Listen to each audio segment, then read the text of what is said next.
So India में जितने भी मेन स्ट्रीम मोटरसाइकिल ब्रांड्स हैं, आप टीवीएस ले लीजिए, बजाज ले लीजिए, होंडा ले लीजिए, पिछले 5 से 6 साल से ना हर ब्रांड रॉयल एनफील्ड की मार्केट में शेंदमारी करना चाहता है। सच बताऊं तो कोई भी ब्रांड सक्सेसफुल नहीं हुआ है। होंडा ने ट्राई किया था विद हाइनेस एंड RS 350, जावा और एसडी ने भी ट्राई करा बट पॉसिबल नहीं हो पाया। लेकिन पिछले 1 साल में एक ब्रांड, ब्रिटिश ओरिजिन ब्रांड है, उसने डेफिनेटली वो करके दिखा दिया है जो बाकी सारे ब्रांड नहीं कर पाए हैं। मैं बात कर रहा हूँ ट्रायम्फ की, और ट्रायम्फ की दो बाइक्स लास्ट ईयर लॉन्च हुई थी ऑलमोस्ट 1 साल पहले, स्पीड 400 और स्क्रैम्बलर 400X। डेफिनेटली इन बाइकों ने रॉयल एनफील्ड, हंटर ले लीजिए, क्लासिक 350 ले लीजिए, इनकी मार्केट शेयर पे ज़रूर झटका दिया है। और ख़ास करके स्पीड 400, अभी स्पीड 400 जब लॉन्च हुई थी तो it was launch at the price of 2.24 lakh, which was exactly on par with Classic 350। और परफॉर्मेंस ले लीजिए, बिल्ड क्वालिटी ले लीजिए, ब्रांड वैल्यू ले लीजिए, everything was better on Triumph. Although Triumph ने स्पीड 400 बजाज के साथ कोलैब करके बनाई है, but still this bike was cheaper than Dominar which was already a cheaper bike, और ड्यूक 390 से तो बहुत हद तक चीपर थी।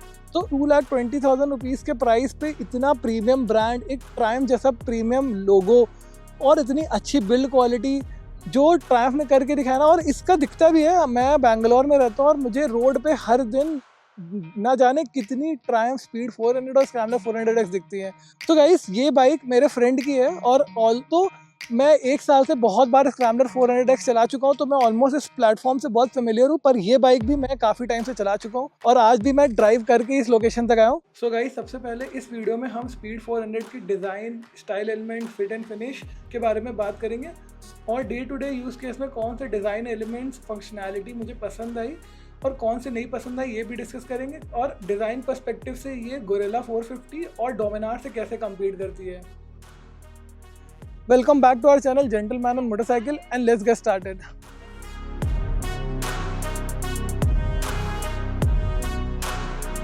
Honestly बताऊं तो जब मैंने फर्स्ट टाइम इस बाइक को देखा था ना, आई वॉज सो इम्प्रेस्ड कि आई थॉट कि मैं इसको खरीद लूँ। बिल्कुल ऑनेस्ट आपको ओपिनियन बता रहा हूँ।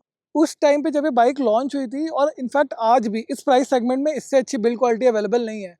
बिल्ड क्वालिटी के साथ साथ अटेंशन टू डिटेल भी अवेलेबल नहीं है। मतलब कुछ बाइक्स होती है जिसमें कुछ चीज़ें अच्छी होती है, कुछ चीज़ें कमी होती है। जैसे मेरी हिमालय है, उसमें भी कुछ चीज़ों में कमी है, जैसे कहीं कोई रबड़ की क्वालिटी अच्छी नहीं है, कहीं पे वेल्ड्स उतने क्लियर नहीं है, हो सकता है कि कहीं पे फीचर्स थोड़े कम लगे, कुछ चीज़ें आपको कम पसंद आए, but quality, fit and finish is top notch. कोई बंदा अगर इसको होंडा की CB 350 RS या फिर बुलेट 350, क्लासिक 350 से कंपेयर करें तो भाई मैं आपको बता देता हूँ कंपेरेबल है ही नहीं। अगर आप कभी इसको स्पीड ट्विन के साथ में खड़ा करोगे ना, तो इतना ज़्यादा दोनों बाइकें सिमिलर लगती है कि बिल्कुल देखने में लगता है कि it's a bike from a same family. Although this bike is developed with Bajaj, on paper अगर आप देखोगे तो परफॉर्मेंस ऑलमोस्ट डोमिनार जैसी ही है, बट ये वो सेम इंजन नहीं है। It's a fairly new developed engine. उसका प्रूफ ये है कि जो डोमिनार है उसमें आपके राइट साइड पे चेन है, इसमें लेफ्ट साइड पे चेन है। ड्राइव चेन का ओरिएंटेशन चेंज करना इतना आसान नहीं है, उसमें उतनी ही मेहनत लगेगी जितने में एक नया इंजन डेवलप हो जाएगा। और ये कंसिस्टेंसी भी ट्रायम्फ ने सिर्फ इसलिए रखी क्योंकि ट्रायम्फ की सारी बॉर्नविल सीरीज की बाइक्स में चेन ड्राइव है, that's the right side. Although comparatively आपको ये बाइक छोटी लग सकती है, बट अगर आप इसको ट्रायम्फ की बड़ी बाइक से कंपेयर करोगे तब आप जेन्युइनली देखोगे कि ये बाइक एक्चुअली में छोटी नहीं है, ये उसी स्केल को फॉलो कर रही है जिस स्केल पे इनकी बड़ी बाइक्स हैं। ये उनकी सब 500 सीसी में पहली और बेसिकली देखा जाता है सबसे सस्ती मोटरसाइकिल है। तो आप कह सकते हो ना, एक प्रीमियम ब्रांड की सस्ती मोटरसाइकिल।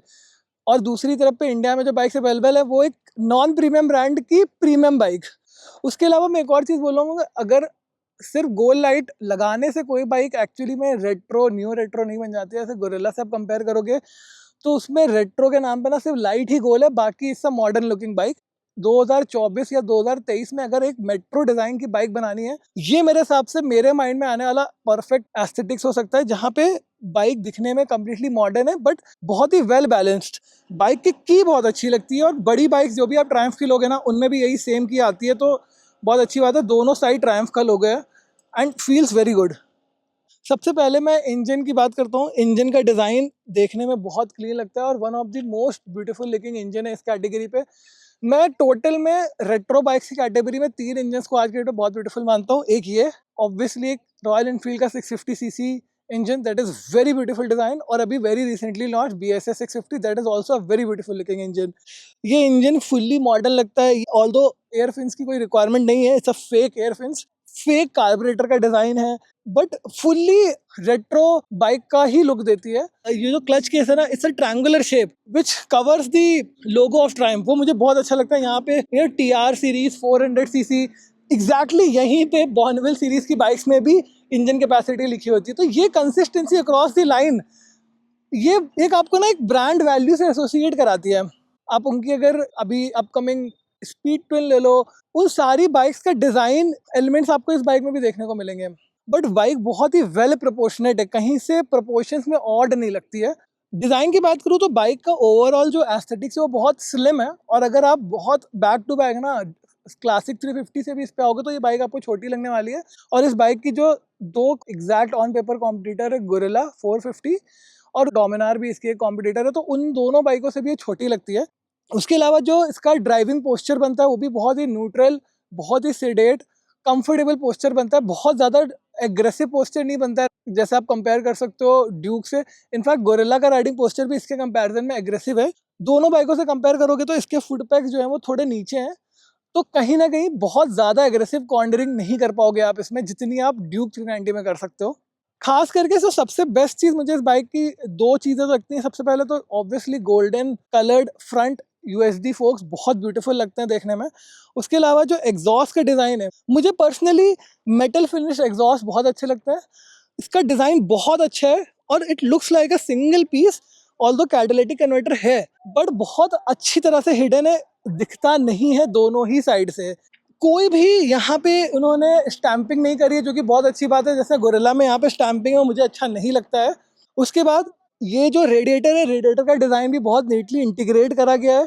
रेडिएटर का जो कैप है वो एक्सपोज्ड नहीं है, it's under the tank. Tank की फिट एंड फिनिश की तो मैं बात ही क्या करूँ, बहुत अच्छी फिनिश है। ऑल्दो इसका टैंक देखने में काफ़ी लंबा है बट बहुत स्लिम है। फ्यूल टैंक में ऑफसेट टैंक फिलर कैप है, यहाँ पे भी एक छोटा सा लोगो। और एक छोटी सी चीज़, अगर आप बाइक ले रहे हो ना, प्लीज़ ये वाले स्टिकर्स हटा दो, क्योंकि ये स्टिकर्स ज़्यादा दिन लगे रहते हैं ना तो ये हटते नहीं और बहुत भयानक ग्लू छोड़ देते हैं। फ्यूल फिलर कैप गोल होने के बावजूद भी हिंज टाइप है, that is one very good thing. Fuel filler cap जो हाथ पे बाहर आ जाते हो मुझे एकदम नहीं पसंद है, जैसे मेरी GT में। सीट का डिज़ाइन बहुत अच्छा है, सीट की लेंथ विड्थ काफ़ी एडिकेट है। इनफैक्ट बाइक की वाइडेस्ट जो चीज़ है वो सीट ही है। सीट की फिनिश भी बहुत अच्छी है, स्टिचिंग में बहुत ही कंसिस्टेंसी है। ये की होल है टू रिमूव द सीट। जो आपके ब्रेक और उस साइड पे गियर लीवर है, उनका फिनिश भी आयोनोडाइज्ड एल्युमिनियम जैसा फिनिश है, although I think it's a cast iron. Each and every nut बहुत अच्छा फिनिश्ड है। कुछ लोगों ने नेट पे डाला है कि नट्स वगैरह में जंग लग रहा है, पर ऐसा मुझे पर्सनली दिखने में नहीं आया है। इंडिकेटर्स अच्छे हैं बट बहुत सारे बाइक्स में इंडिकेटर्स में मॉइस्चर आने का इशू मैंने देखा है, जो कि इस बाइक में भी है। जिस तरह से ये सब फ्रेम का फिनिश है ना, और ये वेल्ड्स बहुत क्लीन है, और वेल्ड्स को जिस तरह से ग्राइंड किया गया ना बहुत अच्छा लग रहा है। So it's a cast aluminium swing arm, looks very good. In fact जो फुटपैक्स के रबर एंड ऑल हैं अभी बहुत अच्छे हैं, इनमें भी यहाँ पे भी ट्रायम्फ का लोगो है छोटा सा। जो हॉर्न है वो भी बहुत नीटली हिडन है, दिखता नहीं है नॉर्मली आइस से। और जितने भी बाइक में वायर्स हैं बहुत अच्छे से हिडन करे गए हैं, कहीं पे भी अननेसेसरी वायर्स नहीं दिखते हैं सिवाय आपके जो एक्सेलरेटर केबल और ब्रेक केबल्स के। द फिनिश ऑफ ये headlight holder, I think it's aluminium finish, I don't know exactly, looks very good. यार इस बाइक की हेडलाइट ना गोल होने के बावजूद भी बहुत डिस्टिंक्टिव है। मतलब जब मैं हिमालयन से चलता हूँ और मेरा दोस्त पीछे से आता है, बहुत दूर से आई कैन स्पॉट की ही इज देयर। और सबसे बड़ी बात है कि जितनी भी बड़ी बाइक्स है सबकी हेडलाइट डिज़ाइन सेम है और बहुत अच्छी है, और इसका हेडलाइट का थ्रो भी बहुत अच्छा है। मैं रात में चला के देख चुका हूँ, ऑनेस्टली मुझे इसमें बहुत ज़्यादा ऑक्सिलरी लाइट की ज़रूरत महसूस नहीं हुई है। बट मैं बोलूँगा कि हाँ, अगर आप टूर करना चाहते हो तो आप लगा सकते हो। उसके बाद हेडलाइट में भी ट्रायम्फ का लोगो है। उसके बाद स्पीड 400 में आते हैं बार एंड मिरर्स स्टॉक, और बहुत अच्छे लगते हैं। पहले तो विजिबिलिटी नॉर्मल मिरर्स के मुकाबले राउंड मिरर्स में बार एंड मिरर के केस में ज़्यादा अच्छी होती है। और सेकंड थिंग कि obviously looks and aesthetic matter करता है।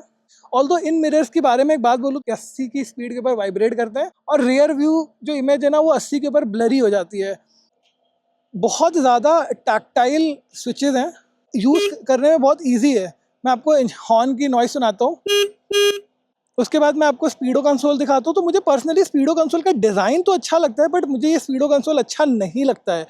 और उसका सिर्फ रीज़न ये है कि ये जो आरपीएम मीटर है ना यहाँ पे, ये नहीं दिखता है यार, धूप में भी समझ में नहीं आता है क्लियरली क्या है, उतना अच्छे से दिखता नहीं है। पर्सनली मुझे लगता है कि आरपीएम मीटर यहाँ होना चाहिए, तो यहाँ पे आपको डिजिटल स्पीड दिखानी चाहिए थी। गियर इंडिकेटर बहुत क्लियर है, टेल टेल लाइट्स क्लियर है, फ्यूल गॉज रिलायबल है इस बाइक का, बट चीज़ें उतनी क्लियरली विजिबल नहीं होती है। इस बाइक में एक यूनिक चीज़ है जो स्टार्टिंग में थोड़ा कंफ्यूजिंग भी लगता है। तो ये वाला जो स्विच है ये हाई बीम और लो बीम का नहीं है, ये नॉर्मल हेडलाइट है और ये DRL ओनली मोड है। और ये वाला जो यहाँ पे जो गन स्टाइल स्विच है, this is high beam and low beam. Now I'll tell you why this is good, because in case your battery is down, you know the battery is running on a low capacity right now, then instead of driving it on a normal mode जहाँ पे low beam हमेशा on रहती है और DRL on रहती है, आप DRL only mode पर बाइक को चला सकते हो like this. Tail section is good, but as such ऐसा टेल सेक्शन है कि दूर से आइडेंटिफाइबल नहीं होता है कि आप रात में देख रहे हो दूर से आप समझ जाओ कि हाँ ये ट्रायम्फ की कोई बाइक है, बट ऐसा यूनिक फैक्टर नहीं है। जैसे मुझे गोरिल्ला का और हिमालयन 450 का टेल सेक्शन थोड़ा यूनिक लगता है क्योंकि वो आइडेंटिफाइबल है दूर से। रियर स्विंग आर्म का डिज़ाइन और रियर टेल सेक्शन का डिज़ाइन ऐसा है कि ऐसा मडी सिचुएशन में आप ड्राइव करोगे तो मड उछल के आपके ऊपर नहीं आती है, नीटली क्लीन रहती है बाइक। गोरिल्ला और हिमालयन से अगर मैं कंपेयर करूँ तो उसमें बहुत ज़्यादा स्प्लैश आपकी बॉडी पे आता है। जो फ्रंट फेंडर का डिज़ाइन है, ऑल्दो ये पूरा प्लास्टिक है बट लुक्स लाइक मेटल और बहुत क्लीन डिज़ाइन है।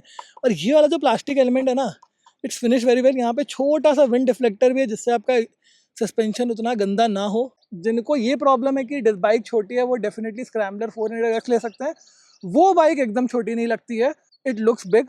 अगर आपकी हाइट 6 फुट के ऊपर है तो आप 400X ले सकते हो। इस बाइक में ऑल्दो बहुत सारी एक्सेसरीज लगी हुई हैं जो कंपनी की भी है और आफ्टर मार्केट भी है। ये एक अगली सा आफ्टर मार्केट, इसको हम ऐसे इग्नोर कर देते हैं। कंपनी में दोनों बाइकों में स्टॉक इंजन गार्ड आता है, आपको अलग से नहीं लगाना है। ये मुझे अच्छा लगता है और खास करके आप स्क्रैम्बलर ले रहे हो ना, उसमें इतनी इनफ एक्सेसरीज है कि आपको पैसा डालने की ज़रूरत ही नहीं है। बाकी ये टैंक पैड और टैंक ग्रिप्स वगैरह लगी हैं, ये ट्रायम्फ की OEM ग्रिप्स हैं, इनकी क्वालिटी भी बहुत अच्छी है। और कसम से इसमें ट्रायम्फ का लोगो नहीं होता ना तो मैं ये खरीद के हिमालयन में लगा देता। 400 रुपये की ईच है तो 1200 रुपये के आसपास है। बाइक का फॉर्म फैक्टर ओवरऑल छोटा है, तो हाँ ये है कि ऐसा रोड प्रेजेंस इसका कुछ हट के अलग से नहीं आता अनलेस समबडी नोज कि you are driving a Triumph bike. Parking lot में ना ऐसे घुल मिल जाती है बहुत आराम से। इनफैक्ट गोरिल्ला और डोमिनार का भी ना रोड प्रेजेंस अलग दिखता है। ऐसा कुछ इसमें यूनिक नहीं है, बट 1 साल हो गया है और इस 1 साल में मैंने कई बार बाइक चला ली, तो मैं खुल के बोल सकता हूँ कि it is a package very well made. ये 2 बाइकें हैं और अभी जो नई T4 लॉन्च होगी तो तीनों बाइकें मिलके रॉयल एनफील्ड की मार्केट में ना बहुत बड़ा डेंट मारने वाली है।